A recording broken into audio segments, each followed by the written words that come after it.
Okay, so it's done. The EPYC build is done. The first one. This is a dual 7742 build with 16 DIMMs of 16 gig 3200 megahertz DDR4 ECC RAM. And let's talk about the build real quick. So I just got an EPYC case and got the motherboard in there. One thing I had to do is take the fans out of the case, and I put like my ASIC mining fans in there, 120 mil, powerful fans, because the VRM right there, the little heatsink in between all the RAM and the two CPUs in there, that would get really hot. I only had 4 sticks of RAM in this thing when I was doing test runs, and all of a sudden, about 10 minutes in, this board starts beeping and that thing thermal throttled hard. So after that, I realized I gotta find a solution. What I did on my test bench is I just ran like an old Xeon, or from right there, like CPU fan. So I took that and I just laid it in between there while I had it on my test bench, and that worked really well as well. So then I just like, you know what, these things are made for a bunch of, air movement. So I just put 3 120 mil ASIC fans in the front, 1 in the back, and that seems to do the trick just fine.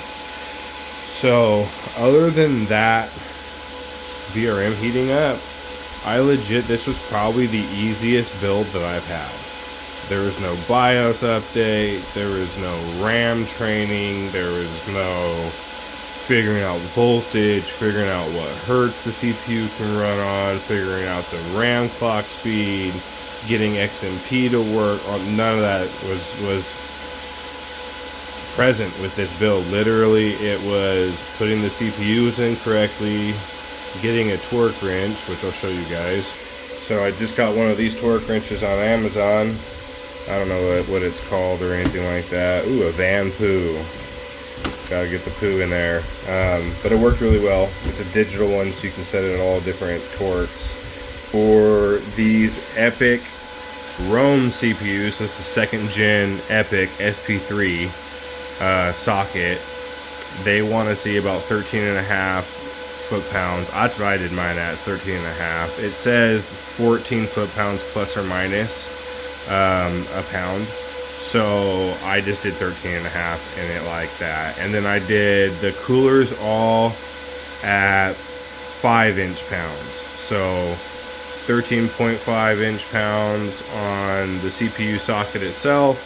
And then I did 5-inch pounds on the cooler, on, those cooler bolts in there.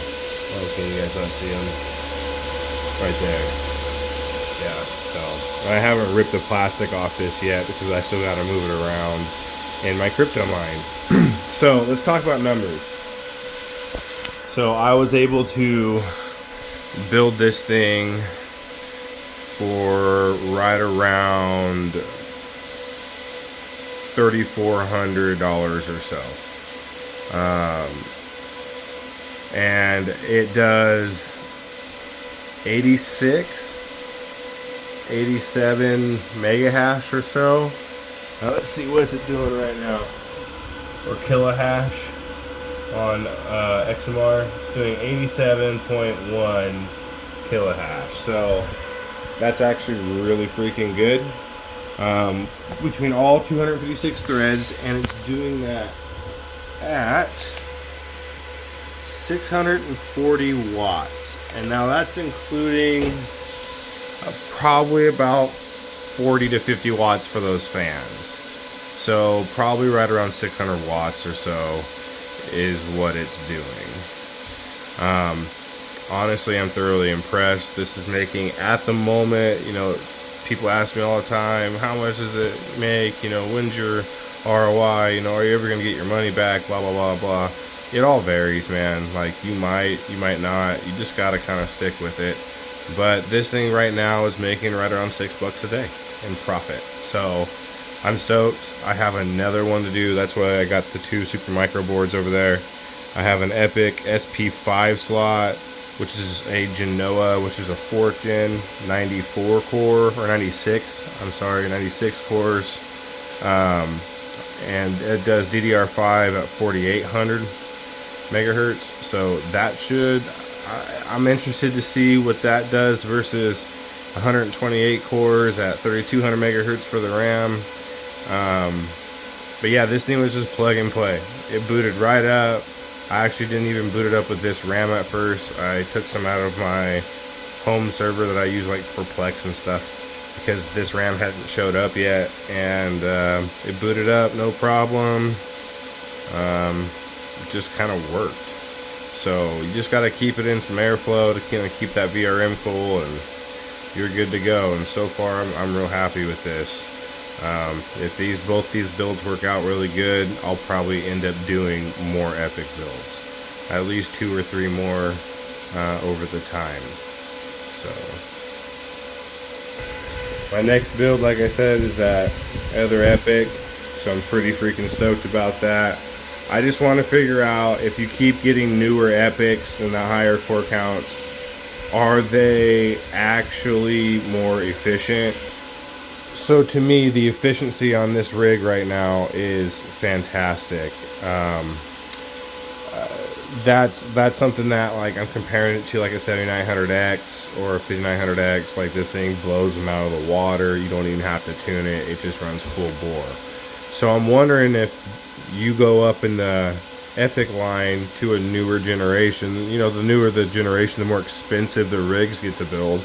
The motherboard for that CPU over there and the RAM for that CPU over there was double the motherboard and RAM for this one, right?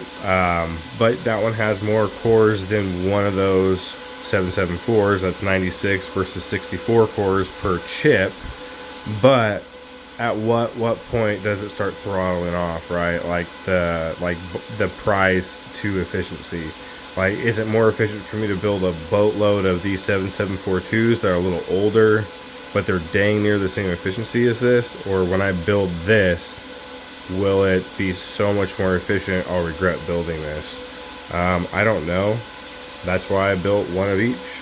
I have everything to build that rig except for the cooler. It was supposed to come today, but I don't think it's going to come for a couple more days.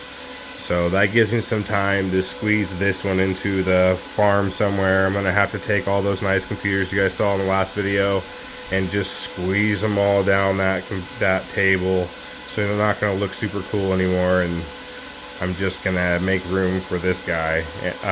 I got a 24 port switch today, so I should have enough Ethernet to be able to hook them up, because right now I don't have any more ports out there. So things are getting tight, but that's why I like something in a package like this that doesn't cost 10 grand, that you can do for like 3 to 4 grand, you know.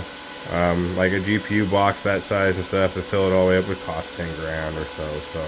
And there's no good GPUs to buy right now, in my opinion. I already got all the good GPUs that I want, so I'm diversifying some CPUs and spending, you know, $3,400 to make $6 a day in profit. Right now, it seems pretty good deal to me. So that's kind of the direction I've been going. What are you guys doing? Let me know in the comments. As always, keep mining.